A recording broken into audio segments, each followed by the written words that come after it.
Welcome to Serenity Rising, Healing with Cancer. I'm Bron Watson, and I want to welcome you to not just a podcast, but to a community, a new way of seeing, feeling, and walking through the chaos of cancer. Hi everyone, and welcome back. It's Bron here. So my guest today has been through storms that would bring most people to their knees. Not setbacks, not challenges, but storms.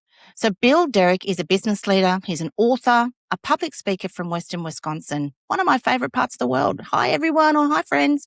He built a family construction company into one of the largest firms in the region and then watched the Great Recession of 2007 nearly take everything he had built over 5 of the hardest years of his professional life. And just as the clouds were beginning to clear, another storm arrived.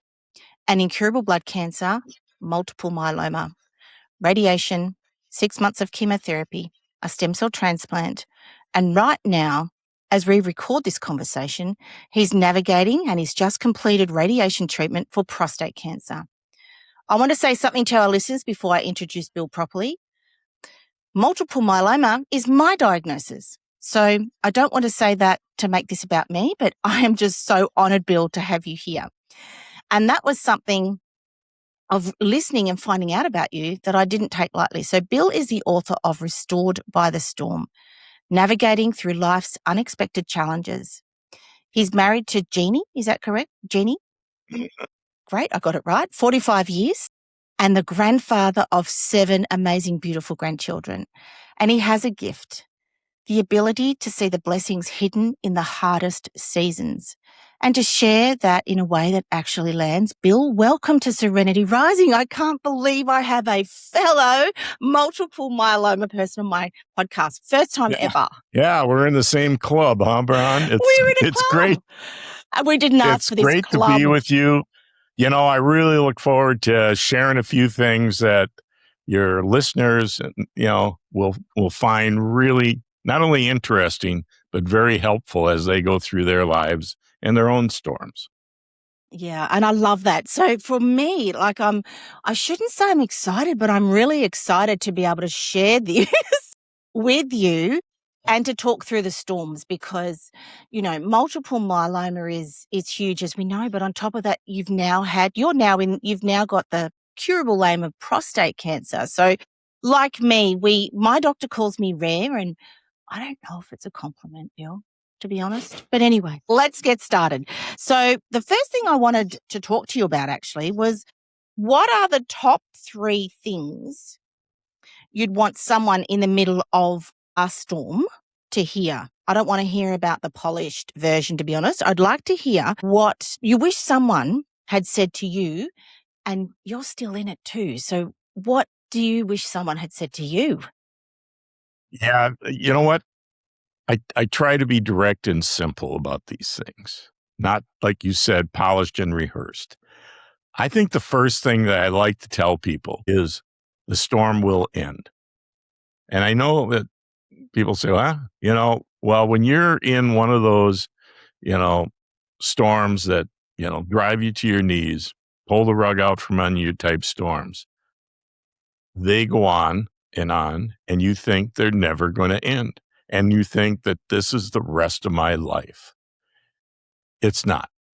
The storm will end. And you need to have that attitude about that. It's a journey, and don't see it as an ending. It's a journey. Yeah. So it will end. That's one thing. Next one, again, let's keep it simple, Bron. Don't quit. Quitting is not an option. And I'm not sure if that's an original, I know it's not an original thought, but I was coaxed into saying that at one time. And that was in the middle of our business storm when, again, I said to this friend, another businessman, the hardest thing is not knowing when this is going to end and how it's going to end. Yeah. And he said, well, you can determine that right now if you want. And I go, how? He said, just quit. And he got the reaction that he was looking for. I said, no, quitting's not an option. And all of a sudden I heard that and I go, well, of course it isn't. So Quit worrying about, if it's going to end, how, and all that. And every day be determined that you're going to do something, somehow, some way, to get through the storm. And last of all, boy, I got a few thoughts going on here, but I think the one I really want to get across is keep your sense of gratitude. Zig Ziglar used to always say an attitude of gratitude. Yeah. And if you're grateful, be grateful for what you have and where you're at and what your health is. You can always find, and I know, Bron, you've had the same experience. No matter what you're going through, you can always find someone that's worse off than you. And just be grateful. And if you spend your time being grateful for what you have, and it may be simple at the time, but just be grateful, don't spend your time being envious of others, because that's not going to help you. No. So those are the 3 things that I think are important. I could go on and probably give you 6, 7, 8, 9, 10 items, but I know if and when I was going through these types of storms, if somebody would have said, Bill, you know what a lot of people say? They say, you'll be stronger because of this, or you'll be better because of this. When you're going through the storm, that doesn't make any sense to me. It doesn't land well. Yeah, it doesn't. It doesn't. It doesn't. No. So anyway, those are 3 things that I would share right off the bat.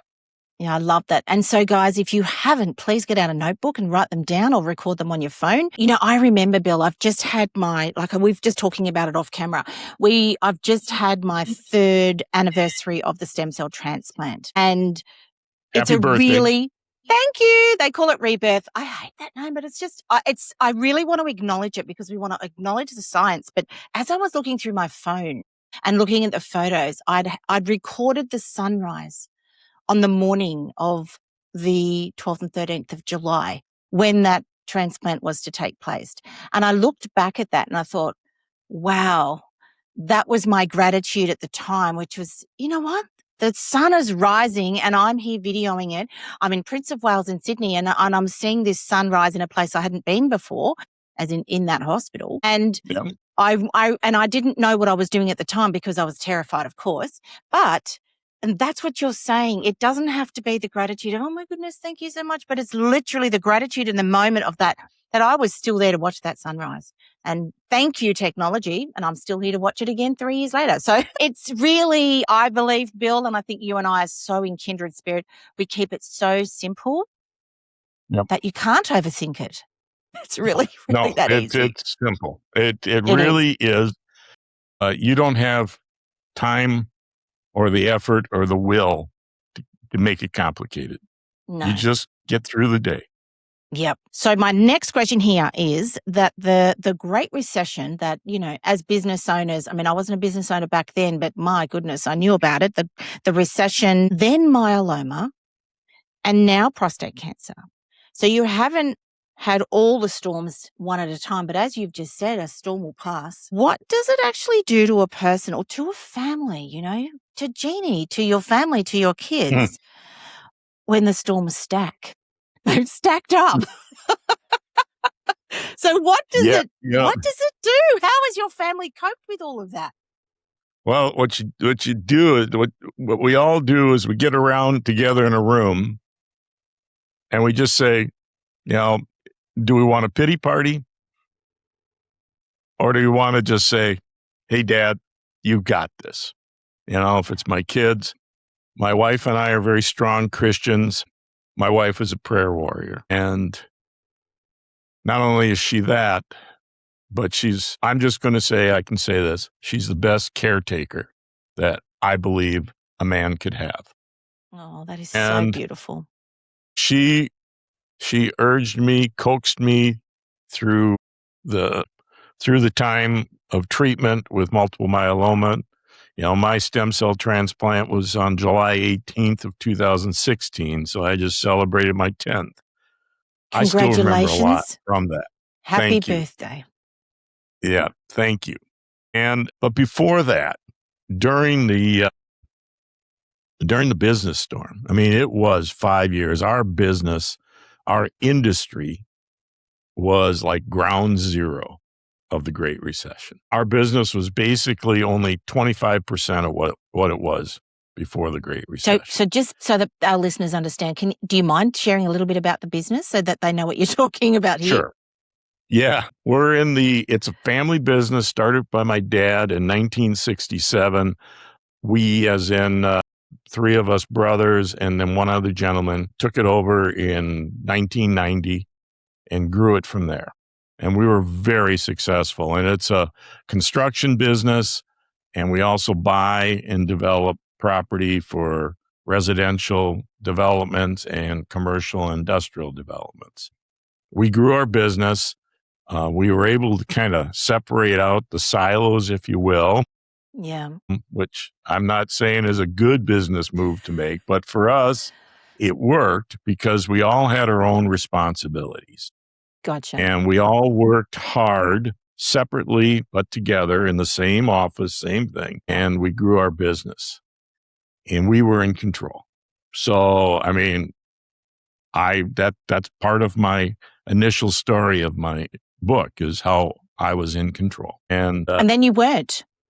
Yeah. And then all of a sudden, and then I wasn't. You weren't. So I think that's the important thing. So take us back to the time. It's 25%. It literally crashed overnight, guys, as those of us who were there knew. And there would have been a lot of people involved. So I can imagine it would have been seriously tough. So did that storm, and it was a 5-year storm. So in my world, for our industry, it was. It's huge, right? How did you go back in history? The recession, the Great Recession ended in the fall of 2009. Well, not in our business. Our business went 2010, 2011, and finally some light at the end of the tunnel in 2012. And so it was, we went through that. It was not fun. And bankers who were my friends going into it were now my collection of debt people. And wow. How are you going to pay us back? Well, we aren't making any money. Can we put it off till tomorrow? No, I've got regulators that are on my back. You need to pay us off or we're going to foreclose on you or, stuff like that. And it would have been very hard. Yeah, Can you tell us about that story tough. You told me? Sorry to interrupt you there. Just tell me about that story about, that where I'm going to use the word quit. I think it's very relevant to everyone and so remember how we, in my world, in Serenity Project world, we call them adversity. So mine's got the medical, Bill, you've had the financial, you've had the medical again and the medical again. So tell us about, I want to go back to that time and what that was like when that person, you had that conversation about that you could not see the end. There was no end. So, and as I said, it was a type of thing where, you're kind of in the middle of it. You didn't know at the time. I mean, I can kind of remember the year and, he actually referred me to the book Unbroken about the can't remember the guy's name, but from New York who was a POW in Japan, and they tried to break him, and he wasn't going to be broken. And that was his example. But he said, Bill, you can determine your ending right now. You can call up the banks and say, I quit. Give them back the land. Let them take your business. Let them sue you. You've got lawyers, they've got lawyers, and just be done with it. And the fact that he would even suggest that, but he was trying to get me to understand that quitting wasn't an option. And I've come to realize, Bron, that there's probably a lot of well-meaning entrepreneurs and business people and other walks of life that are trying to do something maybe different, maybe adding on to what they're doing, whatever. They're trying something new. And a lot of them come back a year or two later and say, well, I tried it, but I failed. Yeah. And my question is not to them personally, because everybody's got their own situation. Yeah. But my question is, how many of those people actually failed? Or maybe what happened was they just quit too soon. Because quite honestly, a lot of times success or the way out can be right through that door or right around that wall or something. And I took that time as a challenge to say, we're going to figure this thing out. We'd never gone through it before. I've always told people that as far as I was concerned, this was a once every 80-year situation. The last time was the Great Depression. That's right. And for our industry, it was our Great Depression. So we were going to figure this out. And that helped us to be creative. It helped me to be creative with some of the bankers. I'd say, how about if we do this? And sometimes they would look at me like, no, that's not what we do. And I go, why not? Why not? Yeah. And sometimes we'd come up with some deals that at least hold it off. But I think bottom line for us, Bron, and I think this is important, is that we are known as a company, the owners and the employees, the whole company, we're known as someone with high integrity. Yeah. And very good values. They know that we don't take lightly when we can't pay them off. They knew that. Yeah. And so it was up to us to show them a way to convince them that we were going to be worth more to them alive than dead, so to speak. And somehow we got through it. And one of the banks that we were dealing with, quite honestly, they were going through it themselves. I mean, Yeah. It's right. Hard to remember this, but back then, everybody was going through it. That's right. Everybody was going out of business, and this bank was a large bank, large regional bank, and they were hurting. So we're hurting, and they're like trying to get money wherever they can. Yeah. And at the end of the day, it's in my book, but it was a happy ending there. I mean, it was kind of weird, but in the end, it worked out.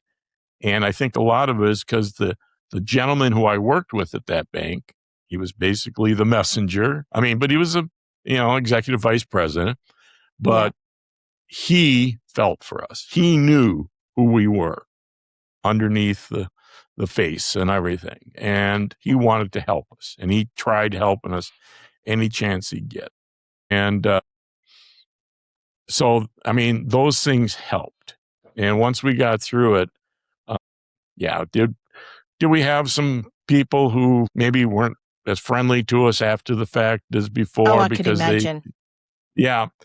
But we had our last, what I call them, just to make it simple, it was an impaired loan. That's what they call them. And our last bad loan is what we would say. We finally refinanced that with another bank and paid him off. And that was in the end of July 2018. So that was 10 years after the start of it. But that tells you what relationships can mean to people. And my brother Ron and I actually went to the closing that day. It was in the afternoon.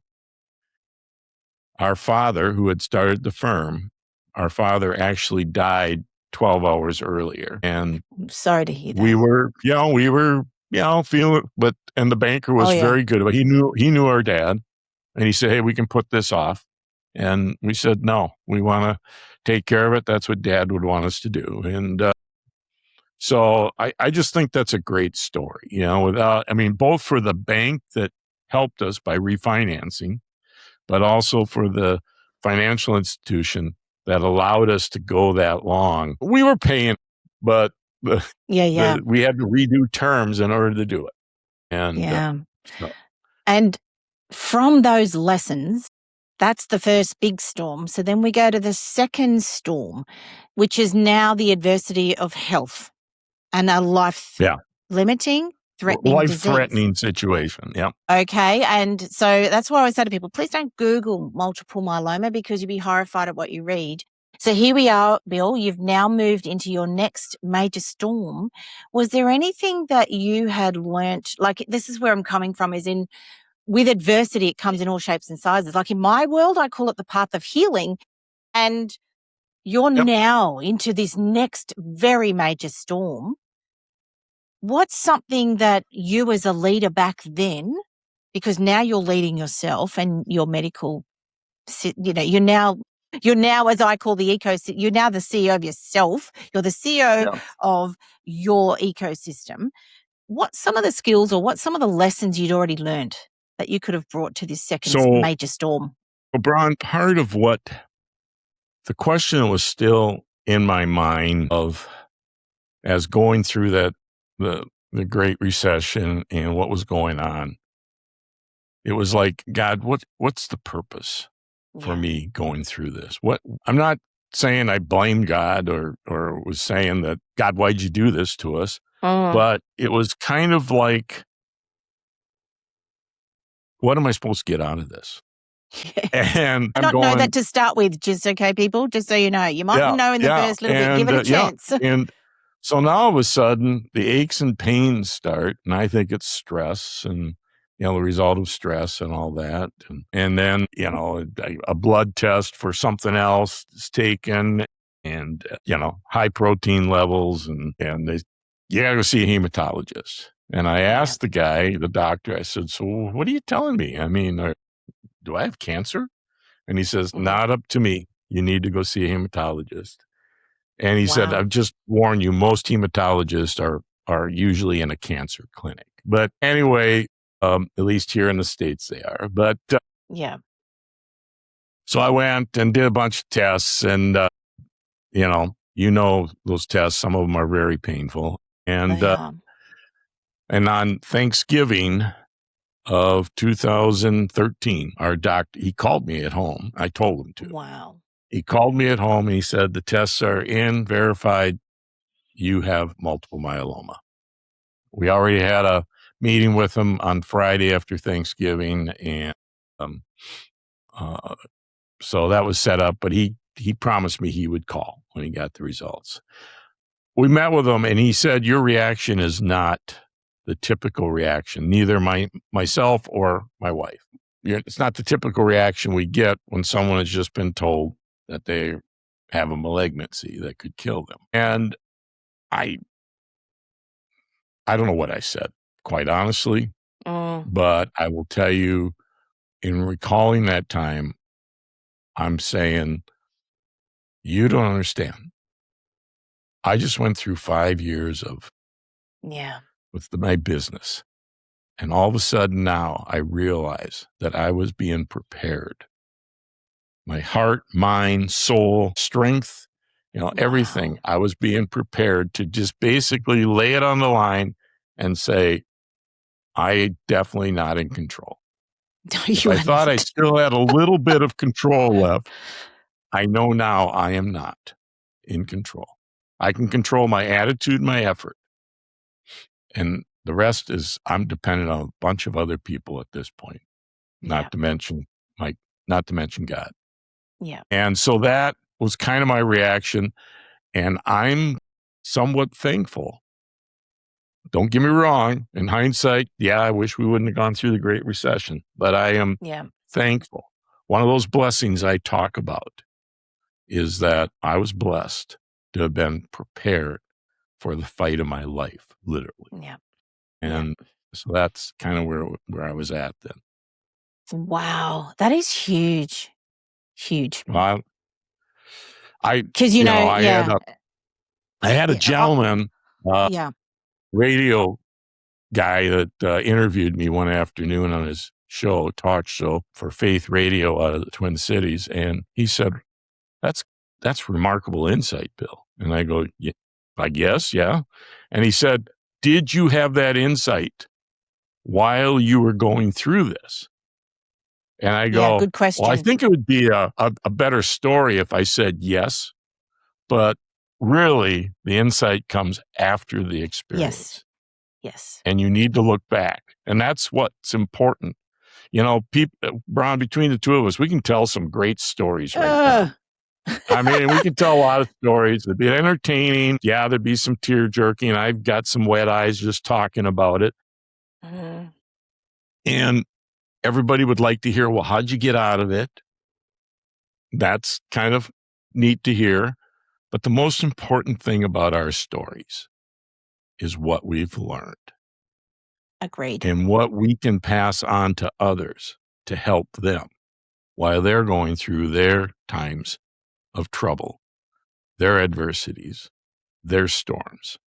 So that's how I view this gift that I've been given, Yeah. And there's a way I use to describe that, right? So Bill, you and I, we're standing on a paddock filled with dots. Okay. So it's all these dots, right? And you're going to go, well, I don't know. And one dot leads to another dot, leads to another dot. And if you're looking at a path of healing, if you're looking what you're talking about here, this exact path of, well, how did you get through it? When you're looking ahead and this is what you're facing, and that's what uncertainty looks like, and that's what the fight of your life that you continue to go through. Can we just acknowledge this, Bill, that you are continuing to go through, and we're standing there and you don't know which dots to take until you've actually stood on them. And so it's not until you see the dots behind you. That's the path of healing, but you don't know you've done it until you've taken a step. And Bill, you've taken so many steps, and the faith to know which step to take it comes from yourself. So tell me how, when I've told you this, my analogy of living through uncertainty, what came up for you when I said that about the dots? Because it's pretty random. It is kind of random, but it's your way of expressing what it was like. Yeah. And let's go number 4 for people. If they're going through the storm, I probably would have used to say, get your pen and paper handy. Now I would say, get your tablet, your laptop, whatever handy. Yeah. And start journaling. Yes. Start right. I don't care if you're a guy like me that says, well, I don't journal, Well, I got home from my stem cell transplant after spending a month in Rochester, Minnesota at Mayo Clinic, not feeling real well. But boy, I felt really good sitting in my lounge chair with a blanket over me and with my laptop. And I started a story. And it started out my journey through cancer. That's how it started. Wow. And all of a sudden I'm writing and I go, wow, that happened. Wow, I learned this. And all of a sudden I could see this. And all of a sudden I started bringing in the Great Recession into it and what we went through. I started documenting that. In 2019, a mentor of mine, a business coach, called me up one morning and said, Bill, you got a book in you. Oh, I love it. And I said, I've always thought about that. And he said, well, I can help you with the resources you'll need to write it. And so that's kind of when it started. But I realized that all these experiences that we have in life, you can either forget about them and just move on to the next, or just take a moment and say, wait a minute, what did I learn from that? Because really a lot of, especially if you're an author of a nonfiction book, a lot of what you're writing is about experiences, about your experiences. And to me, that was very important. And so that's why, and I also learned what was really important to me was to be vulnerable, to be honest and vulnerable. Yeah. Because no one wants to listen to a guy that gets up and talks like, yeah, I had this all figured out from the start. Let me tell you how I got through it, No, they want to, a lot of times. Because that's not the truth, actually. It's not the truth. Because you didn't have it figured out. It's figured out, and that's the dots that you're figuring out as you're going along. Yeah. So it's just you're moving from one point to the next point. And sometimes, especially with cancer and cancer treatment, I don't know if it's easy to ask, but you want to almost ask, well, what's next after this? And good doctors,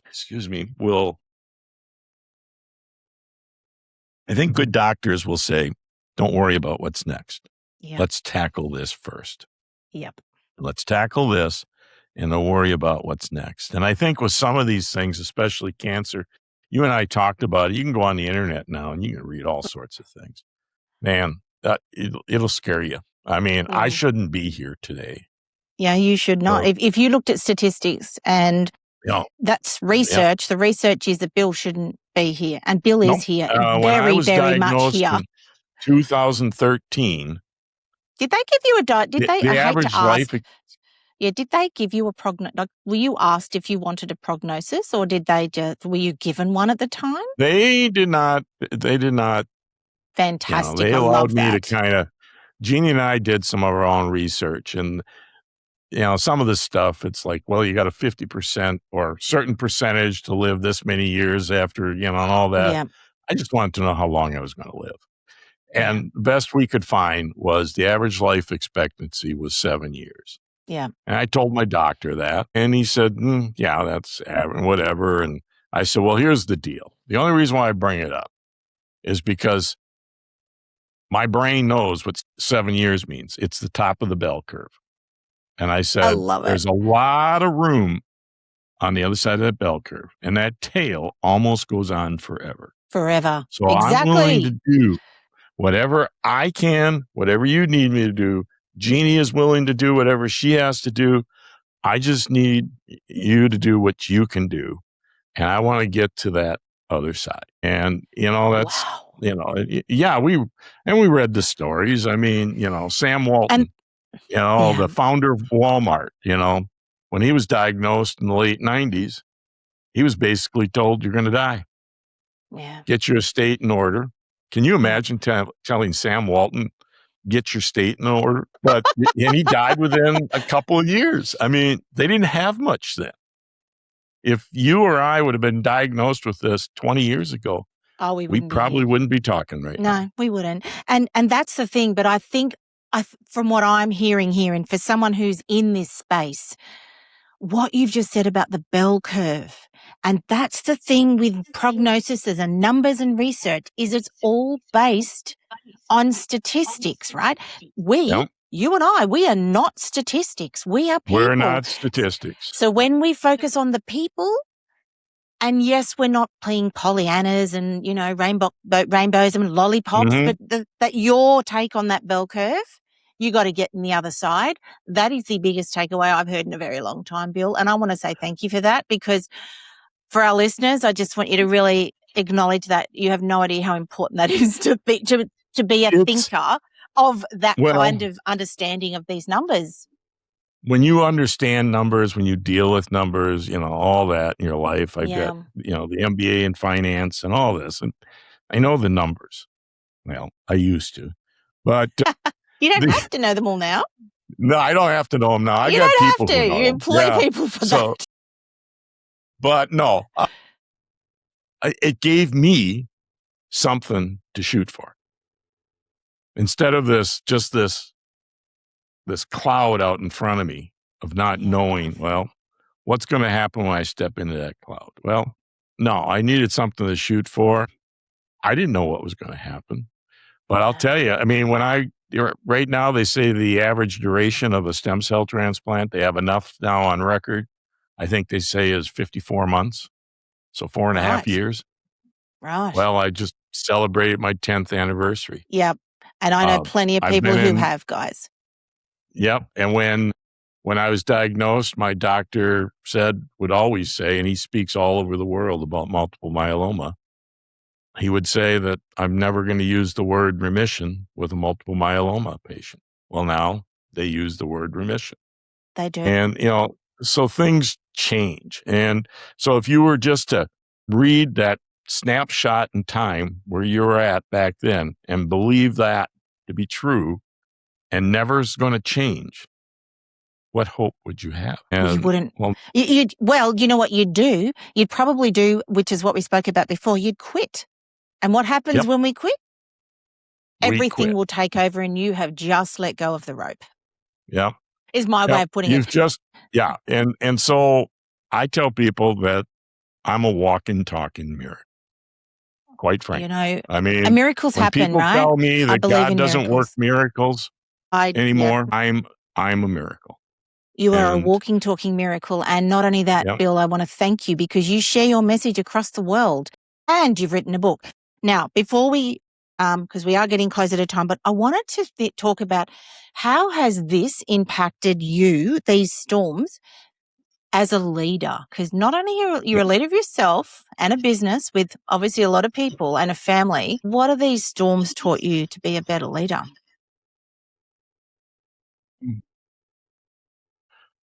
Probably the first thing I think about is a lot of times as leaders, we think we have to have all the answers and the pressure is on. It's a pretty easy job when things are going well, but when they aren't going well and everybody looks to you to have the answers, it's tough. And I think good leaders have to realize not only don't they have to have all the answers all the time, but they don't have all the answers. They don't. Yeah. And I think that's important. I also think that good leaders, and what this has taught me at least, is to be a better people manager. And I mean that sincerely. As you mentioned earlier, it's not all about the statistics. No, You it is know, this not. project manager brought in this much gross margin last year, so he's worth this much, and this one brought in this much, and he's worth that much, and this superintendent, ran these jobs, and all that. You can get lost in that. They're real people, and I think that as a leader, I've tried to be better. I'm not perfect. Finally, a good leader, and I think I had to learn this. I mean, it was not so much during the business recession, because all I was trying to do was, Survive. myself and my brothers, we're just trying to get out of this. I mean, it's like, please, But with the cancer, all of a sudden I realized I can't do this myself Yeah. anymore. I need help. And I will tell you another little blessing that happened was I told you I had my stem cell transplant on July of 2016. In early May, I was going through some pretty wicked chemo. And in fact, they took me off that trial because it was, my doctor said, no, this is toxic. This is killing you. Wow. And so they stopped and we started doing some other tests and all this. But when this was happening in early May, I told my senior project manager at the time for the commercial company, I said, Mark, I can no longer manage this business the way I need to. You need to take over as my director of ops and have, cover me for me. And he did that. And he just retired here this year and, has run the operations for the commercial company ever since. Now, it forced me to have to depend on other people. And what good leaders have to do is they have to learn that eventually they need to have people to replace them. I'm in that process right now, transition with our company. I cannot leave unless I have confidence in the people that are on our leadership team right now, that they can take it from here and go forward. My brother Ron and I, we can come up with an agreement, the money side of it, and say, we're going to sell you the business and all that, but you got to have the people that can pay. And so what it helped me do through these two storms is, some people would say at its simplest level, made me a better delegator. But I would say it made me a better delegator because I had to learn to trust people and not just say, I'm just going to do it myself. I can get it done quicker than teaching someone else. No, you have to have a leader. You've got to be a good teacher. I love that. I loved it. And you know what? I want to move now on to the fact that you are now in your third storm. All right. So you're now in a storm where you've had a diagnosis of prostate cancer on top of the myeloma. And you're now weathering through that. You've finished radiation. So I want to check in and say, how did you feel, or how did you navigate another significant storm? Probably by taking it too lightly. I'm just being honest. Wow. Okay. I mean, heck, I've gone through all the treatments and stuff I went through with multiple myeloma. Can't get some any worse than that. Well, what can be worse than that, Yeah. And Agreed. Yeah. So probably at first, I probably took it for granted. But then, and I think some of it was because of the doctors and nurses at the clinic I was at, the radiology clinic. Certainly a lot of it was my wife, who just said, I'm here. We're going to get you through this. And I'm going to, I was kind of at first was like, get me through what, And, but as time rolled on, it was get me through this. It was about just a hair over hour drive to the radiation clinic. And she started to say, hey, I'm going to drive. And I'd say, I'm fine. I'll drive. But after a while, I said, you want to drive? And just the support and realize, when you understand this, you get on a radiation table and this big machine with all these arms on it and all that, and it all starts turning and you're going, all of a sudden you're going, gee, I hope somebody on the other side of that wall really knows what they're doing. Yeah. And, but also at the same time, it gave me an opportunity also just to pause and say, hey, God, here I am again. Yeah. I'm not in control. I need to turn the keys to the vehicle over to you. And once again, take me where you want me to go. And that at its deepest level is, I can say, now I'm not this perfect person and that, and all that, but it gave me a chance to maybe, as I put in some of my texts and a couple of posts on social media, when I talked about this, I said, restored by the storm again. Wow. And that's just the way I feel, is that these storms have a way of, call it refreshing you, restoring you, blessing you. It's an opportunity for life to be put in, not so much a reset, but a little bit like that. And so I'm assuming at this point. Are you okay? I'm going to get blood drawn in another month or so. And they tell me this is what they expect. And I have no reason to not expect it. Doubt them. Let me just, I know we're up against it, but I got to tell you this. When I was with the oncologist, the radiation oncologist at the clinic, when I first met him, he said, I'm looking at your history here, Bill, your medical history and what you've gone through. And of course, it was a Mayo Clinic there too. So they had all the records. And he said, normally, Bill, when someone with your stage of prostate cancer, which was a low stage at this point, we caught it early, said, normally when someone comes to me with this stage, but they also are presenting themselves with multiple myeloma, I would stop and say, wait a minute, do we really want to go ahead with this? Let's take care of the greater beast here. And he said this. He said, normally my experience is that when someone has gone as long as you have in remission, where it hasn't come back yet, I would expect that it may not ever come back. Now, that wasn't an official prognosis, diagnosis, whatever, but wow, that was a way of telling me that you're in a good spot there. Let's take care of what needs to be taken care of right now. So, I love that. Well, thank you for sharing that. Now, before we wrap up, I want to hear more about your book. Tell me more about your book.